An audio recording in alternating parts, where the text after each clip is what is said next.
broken land, a starving people. Into that pit came men with Bibles and ladles, promising to save souls, but first, you have to take the soup. On wind-scoured Kill Island, Reverend Edward Nangle built a Protestant mission. Schools, orphanages, workshops, a colony devoted, he said, to saving souls. When the famine came, his kitchens filled, each bowl with a scripture, each lesson with a hymn. The starving could eat, but they were asked to pray the Protestant way. Some historians still defend Nangle. He fed more than he converted, built roads, houses, hope. But to many Catholics, he was the symbol of betrayal, turning hunger into a harvest of souls.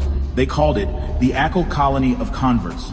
For the hungry, it could feel like the line between life and damnation. Then Reverend Alexander Dallas, founder of the Irish Church Missions, a furnace of evangelical zeal. Dallas called the famine God's judgment on popery, the hour of Ireland's deliverance, not from hunger but from Rome. He sent missionaries into Connemara, Kerry, Galway, with bread in one hand and sermon in the other. Conversions followed. Some were earnest, some desperate, many whispered with shame. Backlash rose, priests thundered. A crowd shouted "Soupér" outside mission schools. Towns split like fault lines. Far to the south in Dingle, conversions multiplied. By the late 1840s, hunger made every kindness suspect. Thus it spread, rumor braided with reality, until no one could tell which strand cut deeper. Not every missionary coerced, not every convert betrayed. The wound didn't need proof, it needed memory. And memory in Ireland is a force stronger than figures. So how large was Soupérism really? Soupérism is part history, part haunting tales told around hearths, half fact, half fury. How many truly took the soup? No one knows. Records were scarce. Shame silenced the rest. Many historians argue Soupérism was not as rampart as was said. Many Protestant charity fed without conditions. Much of what we remember, they say, was rumor sharpened by grief. But in famine Ireland, rumor could ruin. A priest's accusation could unmake a family. True or not, the brand stuck.